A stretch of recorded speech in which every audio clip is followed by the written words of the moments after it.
আর আজকে আমার এই আসার পিছনে একটা ইতিহাস, সেটা না বললেই না। চৌধ রাশিদা বাড়ি, ওনার সাথে আমি সারা বাংলাদেশ থেকেই সম্মানিত হচ্ছি, কিন্তু আমার এলাকার মানুষের মুখ, তাদের ভালোবাসা, তাদের সান্নিধ্যে আসাটা আমার খুব বেশি ভালো লাগে এবং এবছরে তার থেকেও আরো বেশি। আর আগামী দিনেতেও চাই যে এরকম ভাবেই যেন বাবা এগিয়ে যায়, তার ভক্তরা যেন তাকে শ্রদ্ধা সম্মান করে। যাদের সহযোগিতায় আমি দুই বাংলাকে এক করতে পেরেছি, ওনার সঙ্গেও এবার আমি পরিচিত হতে পেরে নিজেদের ধন্য মনে করছি নিজেকে। লিখতে ভীষণ ভালোবাসি, লেখাকে ভালোবাসি। আহলে সুন্নত ওয়ালা জামাত খানদানিয়া কাদরিয়া তরিকা মাঝভান্ডারিয়া শেজরায়ে গাউসিয়া আঞ্জুমান কাদরি ৩১তম বাৎসরিক ওরস মোবারক সম্মানন অনুষ্ঠান শনিবার কুষ্টিয়া কুমারখালী উপজেলার বাঁশআড়া কাশিমপুর গ্রামের এপার বাংলা এবং ওপার বাংলার সাংবাদিক কবি সাহিত্যিকদের নিয়ে এক জাঁকজমকপূর্ণ অনুষ্ঠানের আয়োজন করা হয়। এপার বাংলা ও ওপার বাংলার সাংবাদিক এক হওয়ায় রূপ নেয় এক মিলন মেলাই। মাঝভান্ডারিয়া দরবার শরীফের নকসরে আলী আল মাঝভান্ডারিয়ার সভাপতিতে মূল অনুষ্ঠানে প্রধান অতিথি হিসেবে বক্তব্য রাখেন কুষ্টিয়া প্রেস ক্লাবের সাবেক সভাপতি ও জাতীয় সাংবাদিক সংস্থার কুষ্টিয়া জেলা শাখার সভাপতি মুকুল খসরু।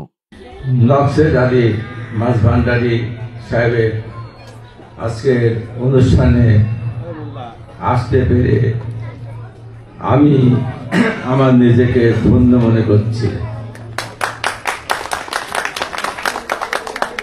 আমি আসার আগে ভাবতেও পারিনি যে এইভাবে একটা গ্রামগঞ্জের মধ্যে একটা সুন্দর মাজার বা মসজিদ বা একটা মাছ ভান্ডারের বাবার একটা মাজার আছে, দরবার শরীফ আছে,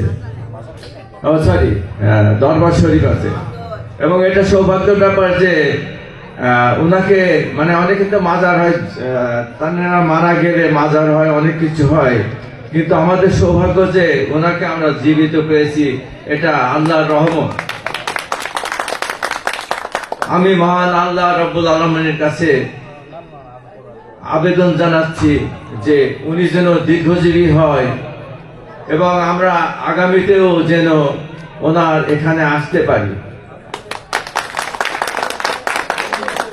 আমার কাছে আজকের এই দিনটা স্বপ্নের মতো মনে হচ্ছে, এই জন্য যে আমি অনেক সরকারি অনুষ্ঠানে প্রধান অতিথি হয়েছি, বিশেষ অতিথি হয়েছি, ঢাকাতে হয়েছি, সব জায়গায় হয়েছি, কিন্তু এই ধরনের একটা সুন্দর ধর্মীয় অনুষ্ঠান, এভাবে একটা সুন্দর ধর্মীয় অনুষ্ঠানে আসার যে আমার সৌভাগ্য হয়েছে, এটা আমি মনে করি আমার প্রতি আল্লাহর রহমত।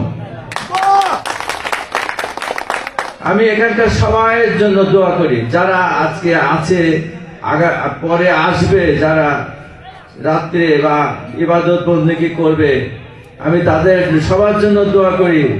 এবং আমি আমার মতো একদম অধম বান্দার জন্য আপনাদের কাছে আমি দোয়া প্রার্থনা করছি, আপনারাও আমার জন্য দোয়া করবেন। আর আগামীতে যদি বেঁচে থাকি, আমাকে যদি আমন্ত্রণ করে অবশ্যই আমি আসবো। আর আজকে আমার এই আসার পিছনে একটা ইতিহাস, সেটা না বললেই না। চৌধ রাশিদা বাড়ি, ওনার সাথে আমার দীর্ঘদিনের পরিচয়, দীর্ঘদিনের সম্পর্ক, আমার ছোট বোনের মতো। সে যখন কবিতা প্রথমে শুরু করেছে তখন থেকে আমার কুষ্টিয়াতে সে এসেছে, কুষ্টিয়ার এখানে বাসায় গিয়েছে, আমি তাকে অনেকবার সম্বোধিত করেছি। সে আসলে একজন প্রতিভাবান মানুষ এবং অনেক বড় মনের মানুষ, অনেক ভালো। সে আজকে সে অনেক উপর পর্যায়ে চলে এসেছে।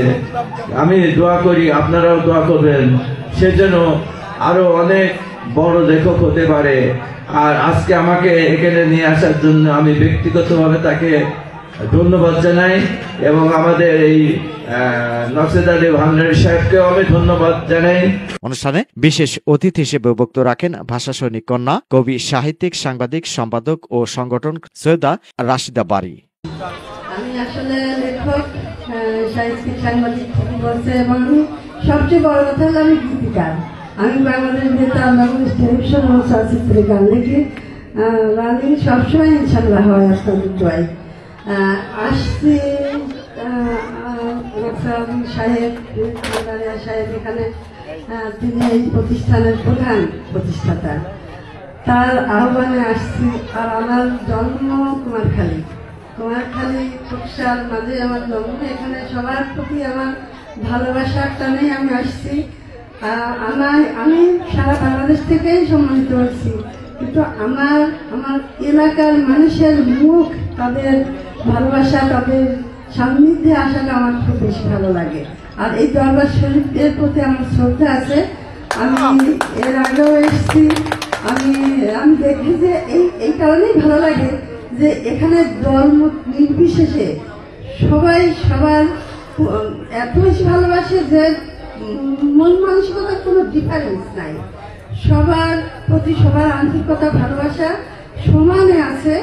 আর তারা খুব একনিষ্ঠ, তাদের ভিতরে অনেক মানবতা। এই প্রতিষ্ঠানের প্রতি আমার এই জন্যই বেশি শ্রদ্ধা লাগে। আমি এসছি গত পরশুদিন আসছি। আমি এখানেই আছি, আমার কিছু অতিথি আছে, মেয়েরা, তাদের সাথেই আছি একসাথে। আমি একটু লেখক তো একটু এলোমেলো আগের থেকে, তো ওরা আমার অনেক ধৈর্য ধরে আমার অনেক ভালোবাসে, সবাই ভালোবাসে। আমি কৃতজ্ঞ সবার কাছে এসে। আমি সবার কাছে দোয়া চাচ্ছি। আর এই প্রতিষ্ঠানের প্রতি সবার জন্য যেমন ভালোবাসা আমি পেয়েছি, আগেও এসছি 2 বার, এবারও আসছি। দিনে মানুষ কম থাকে, যত রাত গভীর হবে তত মানুষ বেশি হবে, তত মানুষ এখানে আল্লাহর চর্চা, নবীর চর্চা, মানবিক চর্চা, মানসিক চর্চা, সব চর্চাই হয়। সবাই মানবতাশীল। কোনো